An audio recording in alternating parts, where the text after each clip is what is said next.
In all my years of being a police officer in Floyd County, Georgia, I had only experienced 2 horrifying situations. I'll share with you the worst of the 2. It was a slow night, and I was patrolling the dirt roads in my cruiser.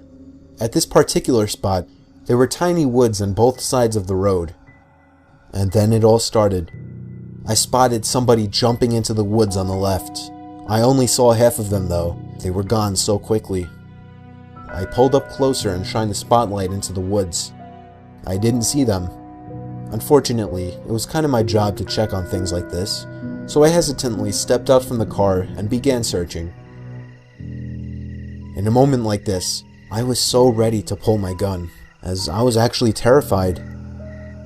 And then, the cliched snap of a branch from behind a tree almost made me want to run back to the car, but I instead did my job and called for them to come out. Someone wearing a mask stepped out from the tree. I told them to raise their arms, take off their mask, and come to me slowly. They raised their hands, but they didn't remove the mask. I tried to demonstrate my authority by yelling this time, ordering them to take it off. They looked as if they were about to take it off, when suddenly, he or she looked to their left, and then back at me. I heard footsteps coming from my right. I drew my gun. I yelled as loud as I could for everybody to come out with their hands up. You may be thinking, why? Well, if you were in this position, in this setting, you would have been shitting yourself just like I was. Another person wearing a mask walked over. This one holding an axe.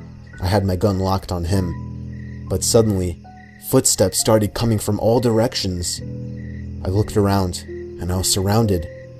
There were at least 10 strangers wearing masks, surrounding me almost in a circle, with only an opening behind me. Half of them were armed with axes and the like. I stood there, gun raised, but not even aimed at anything at this point. I felt like I was going to throw up.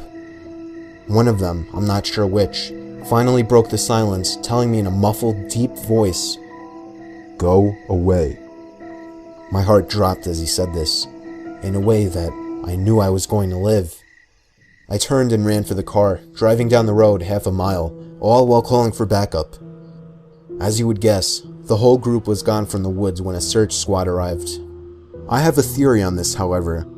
I believe that what I witnessed was some kind of fucked up secret society that was planning on trapping an innocent passerby, and I think that whoever jumped into the woods as I was passing recognized my car as a police car and tried to hide. Had I not been a police officer, I believe they would have stopped me, led me to the woods, and done whatever this group does for its sick kicks.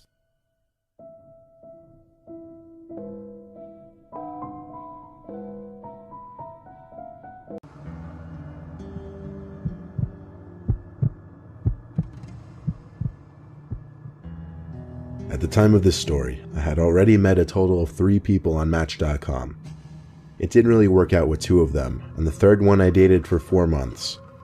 After my breakup, I wanted to take a break from commitment and just find something more casual. And so I matched with a girl named Kylie, who I got along with decently well on the app. She seemed down to just come over to my apartment and hang out for the night. She showed up about half an hour later and seemed really quiet in person. We hung out in my room in the upstairs of my apartment for most of the night. We just talked for a while watching TV in the background. There were a bunch of awkward silences, but I did my best to fill them with new conversations. In the back of my mind the whole time I was thinking, are we gonna kiss? Does she expect me to move in for the kiss? How do I go about it? But hours of talking later, I started to realize there was something wrong with this girl. She became increasingly more emotionless. She was staring off across the room as she'd talk slowly, talking about increasingly deep and dark things. Then she said something surprising. She thanked me for allowing her to sleep over. Apparently, when I said she could come hang out for the night, she meant to literally stay the night. She got off the bed and asked what blankets she could use for the floor. I grabbed a couple blankets and pillows and made a sort of bed for her on the floor. She thanked me and then laid down on her side facing away from me. I guessed she was ready to go to sleep. I turned off the TV and closed my eyes. We didn't say a single word to each other, and I have to admit it was very awkward. I fell asleep probably half an hour after shutting the TV, but I awoke randomly in the middle of the night. I sat up and looked down at the floor and was able to see that Kylie didn't appear to be laying on the floor anymore. I flipped on the lamp and looked around the room. She wasn't anywhere actually, but just then I heard a voice downstairs.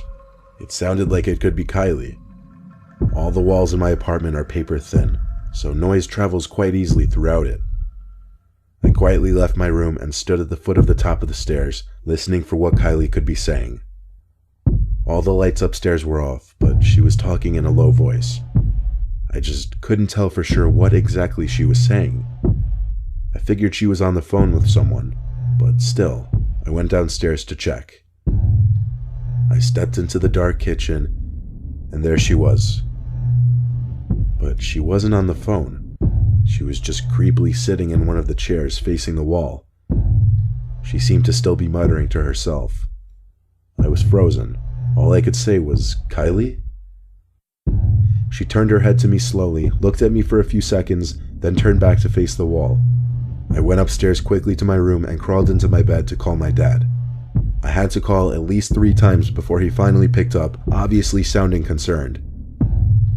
I told him in a quiet panic that some random girl from online was staying the night, and now she was sitting in my kitchen muttering to herself like a crazy person.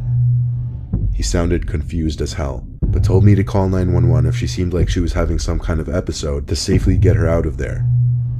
Then I looked up and noticed a figure standing by my bedroom door in the dark. It was Kylie. All I saw was the outline of her skinny body. She stood there for maybe 10 seconds. All I heard was my dad on the other end of the phone saying hello over and over. The next thing I saw was the silhouette of Kylie at my door suddenly charge at me in my bed as she began to scream. She lunged at me and put her hands around my throat, trying to choke me. However, I was able to quickly overpower her and hold her down against the bed. I screamed at my dad to call the cops. I was able to drag the insane girl downstairs by the time the cops came. The cops took her away to fill out a few documents. I think it's safe to say that you should always meet people from websites and apps in a safe, public place first.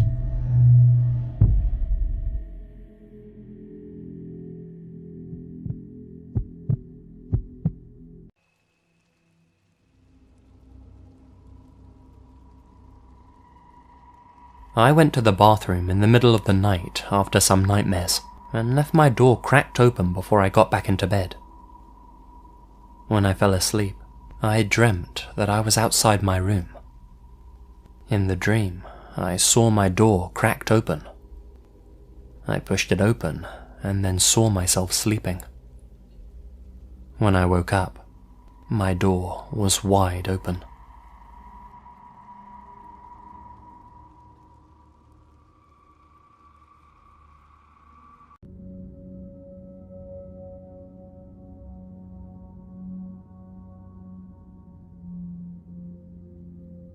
When I was a teenager, I was home alone one weekend and I was sleeping in my parents' room since there was a TV in there.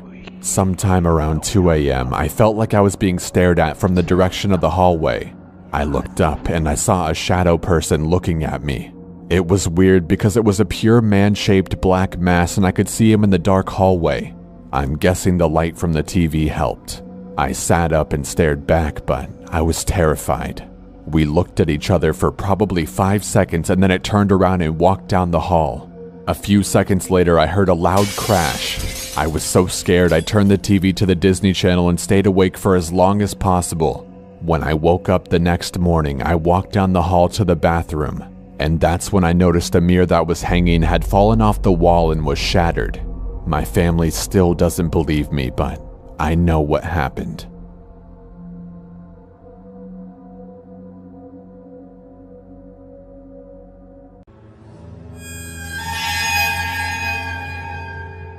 This happened to a friend of mine. She told me about it about a year or so ago. We'll call her Minji.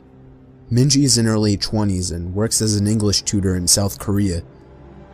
One evening, a few years ago, she was tutoring a high school boy. They were up studying pretty late and the buses stopped running. Being a long way from his house, the boy asked if he could crash on her floor overnight and get the first bus in the morning. Minji was very reluctant because inviting a teenage male student to stay the night didn't sound like a great idea, but he was begging her and eventually she relented. They went back into her one-room apartment and she got into the bed while he laid a blanket out on the floor, and they both fell asleep. A few hours later, at maybe 2 a.m., the boy wakes Minji up. "I'm really hungry," he says. "Let's go get some food." Minji opens her eyes and looks up at him in disbelief.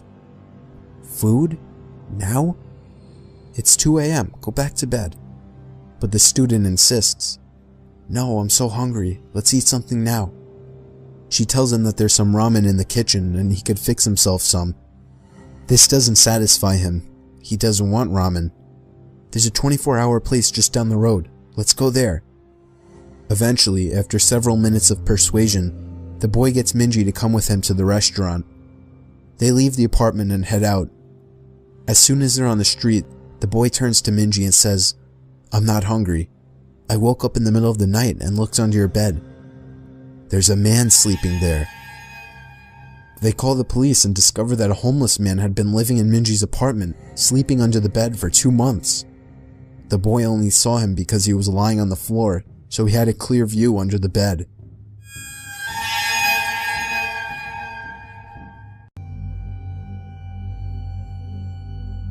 My friend told me about something that happened to her when she was younger, about 8 or 9. She was walking home from school and got her key out to let herself into the house. Her single mom worked and came home later on weekdays. As she reached up to put the key in the door, her mom opened it in a dressing gown, having left work sick. Instead of greeting her, she looked straight past my friend and immediately said, "Who are you?"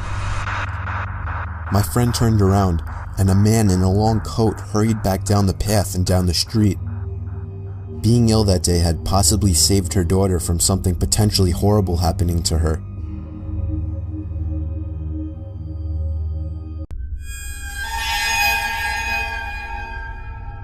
One day while doing my laundry, one of the lights blew out in my basement. My basement is set up so that the laundry room is split up from the other side of the basement with a wall and a door. In order to get upstairs, you have to exit the laundry room and go through the other part of the basement.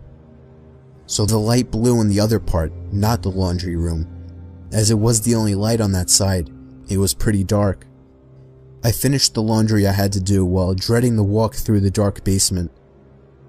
I exit the laundry room, get halfway through the basement, and I hear a loud cackle.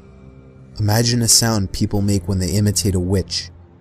Take that and imagine the witch had been smoking for 50 years, making her voice deeper and hoarser. That's what I heard, clear as day, right behind me. I didn't hesitate to bolt for the stairs.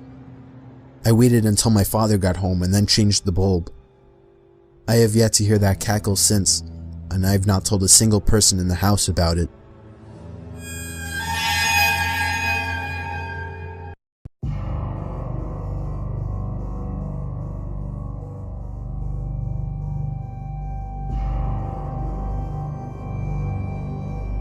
This happened to my dad when he was a little kid. I think it messed him up a bit emotionally, but he never admitted it. The story freaks me out just imagining it. So I'm pretty sure my dad was 10 years old, and he was home alone for whatever reason. He was watching TV in the living room. It was the only TV in the house, and all of a sudden, the TV just shut off. So he got up and turned it back on. It was an old shitty TV, so it wasn't weird at all. When he got back on his couch, it happened again. He got up once again and turned the TV back on, and again it turned off. He repeated this process a couple more times before he started to look for the remote. While looking for the remote, he walked over to check behind one of the couches and saw a man hiding in the corner, holding the TV remote. My dad described the man as having long, messy hair and a crazed look in his eyes. He gave my dad a smile, and my dad ran out the front door screaming like a little girl. He went to his neighbors, who called the police. The man was still in the house when the police got there, so he was arrested. My dad told me that he still assumes the man was either homeless or crazy. Either way, this story is downright terrifying.